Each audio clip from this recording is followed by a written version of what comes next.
မိုးဆာလာထွက်သွားပြီးတဲ့နောက်ပိုင်းမှာဝန်ကန်နေရာကအဆိုးဆုံးအခြေအနေဖြစ်သွားတယ်ပေါ့နော်သူ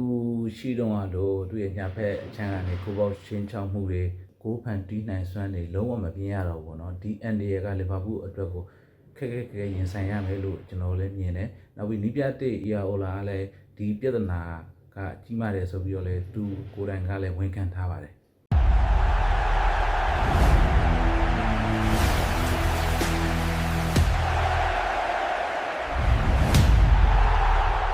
ဒီနေ့ကျွန်တော်ပြောချင်တာကလီဗာပူးရဲ့ဒီ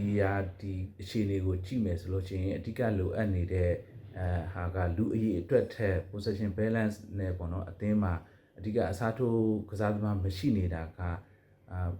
ပြဿနာတစ်ခုလို့ကျွန်တော်မြင်တယ်ပေါ့နော်ကျွန်တော်မြင်တာကအဓိကလိုအပ်နေတဲ့နေရာက၄နေရာရှိတယ်ပေါ့နော်ပထမ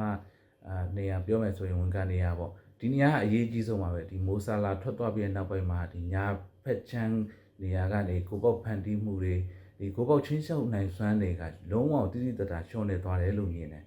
လက်ရှိလီဗာပူးကဒီဘာကိုလာကိုပြစ်မဲ့လဲထားတယ်နောက်ပြီးတော့ရန်ကူပါမင်ဒေးကိုလည်းစိတ်ဝင်စားနေပေါ့နော်ပြတဲ့အီရာအိုလာကိုတိုင်ကလည်းဒီစီဇန်အစမှာဒီဝန်ခံအားနေနေရဆိုပြီးတော့လေသူကိုတိုင်လည်းဝန်ခံထားပါတယ်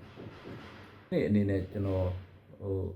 မြင်တဲ့လီဗာပူးအားနေချက်ဆိုလို့ချင်း DN ပေါ့နော်ကွင်းလေအဖြတ်နေရပေါ့ဒီနေရာအရန်လိုအပ်နေတယ်ဒီနေရာကလီဗာပူးရဲ့ရေရှည်ပြဿနာတစ်ခုလို့လည်းကျွန်တော်မြင်ရတယ်ပေါ့နော်ဘာပင်ကိုထွက်သွားပြီးတဲ့နောက်ပိုင်းမှာဒီတစ်ဖက်အတင်းရဲ့ဒီကောင်တာတိုက်စစ်တွေပေါ့ကောင်တာဒီပေါက်လာတာတွေကောင်တာ attack တွေကိုဒီတားဆီးပေးနိုင်တဲ့ဒီ DN တယောက်လုံးဝရှိနေတာကဒီအားနည်းချက်တစ်ခုလိုဖြစ်နေတယ်ဒီအနည်းဆုံးပြောရင်ဒီပြီးခဲ့တဲ့ဘက်ကနယူကာဆယ်နဲ့ပွဲမှာတင်နယူကာဆယ်ရဲ့ကောင်တာနှလုံးကိုကျွန်တော်တို့လီဗာပူးအတင်းကခွင့်ပြုပေးလိုက်ရတယ်ပေါ့နော်ဒီဟာကြောင့်မို့ DN တယောက်လီဗာပူးအတင်းနေနဲ့အားဖြစ်တင်တယ်လို့ကျွန်တော်မြင်တယ်နောက်နံပါတ်3အနေနဲ့ကျွန်တော်ထပ်မြင်တာကဆိုလို့ချင်းဒီ defensive ကို cover အဖြစ်ထားတဲ့ဒီ print ပေါင်ပေါ့နော်သူက attacking အတွက်ကောင်းပေမဲ့သူက defensive ကဒီပုံမှန် defender တယောက်အနေနဲ့ပဲ RB တယောက်အနေနဲ့ပဲရှိနေတယ်လို့လည်းကျွန်တော်မြင်တယ်နောက်ပြီးတော့အစ်စ်ခေါ်ယူထားတဲ့ Arrow ရှိလာတာကလည်းဒီနောက်တန်းကိုကူညီပေးနိုင်ပေမဲ့ဒီ RB အတွက်ညီတဲ့သူကိုတော့ခေါ်လို့တော့လိုအပ်တယ်လို့တော့ကျွန်တော်ထပ်မြင်သေးတယ်ပေါ့နော်နောက်တစ်ချက်ကဒီအထောင်ကစားသမားပေါ့ CF ပေါ့ဒီနေရာမှာ Isak ကရှိလက်ရှိဒဏ်ရာပြဿနာနဲ့ကင်းနေတယ် Ekitike ကတော့ဒဏ်ရာရနေတဲ့အတွက်လက်ရှိပွဲစဉ်တွေကိုမပါဝင်နိုင်သေးဘူးဒီနှစ်ယောက်ဒါဒဏ်ရာပြဿနာကင်းမယ်ဆိုလို့ရှိရင်လီဗာပူးအတွက်ကတိုက်စစ်ကလုံးဝစိတ်ချရတယ်လို့ပြောလို့ရတဲ့အခြေအနေပေါ့နော်ဒါပေမဲ့Isak ကခြေစွမ်းလည်းကောင်းပေမဲ့သူ့ကိုကူညီပေးနိုင်တဲ့ဒီမိုဆာလာလို့ကစားသမားရှိနေတာကလည်းလီဗာပူးအသင်းအတွက်အားနည်းချက်တစ်ခုဖြစ်နေတာပေါ့နော်ဒါကတော့ရေရှည်ပြတ်နာတော့မဟုတ်ဘူးလို့ကျွန်တော်ထင်တယ် CF တယောက်အနေနဲ့ကတော့ KTK ပြန်ကောင်းလာရင်ကျွန်တော်လီဗာပူးအတွက်ကောင်းမွန်တဲ့တိုက်စစ်တစ်ခုကိုရရှိနိုင်မယ်လို့လည်းကျွန်တော်ယုံကြည်ထားပါတယ်ဒီဒါပေမဲ့တရားတီးလုံးပေါ့နော်တရားတီးလုံးဒီ Premier League ကော Champions League ကော Cup တွေရောကစားမယ်ဆိုလို့ရှိရင်ဒီ Isak နေရာမှာအရန်အဖြစ်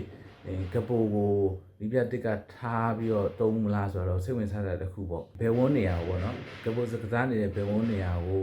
Florian West ကိုပို့ပြီးတော့ဒီသူကစားတဲ့တန်ရိုးနေရာကိုစူပိုစလိုင်းကနေရာဝင်ယူမလားဒီလိုအခြေအနေမျိုးလည်းထားပြီးတော့ဆော့လို့ရတဲ့အခြေအနေတစ်ခုရှိတယ်ပေါ့နော်ဒါကိုလည်းဒီပြတစ်နေနဲ့စဉ်းစားမိမယ်လို့လည်းကျွန်တော်မြင်တယ်အဓိကကတော့ကျွန်တော်အတင်း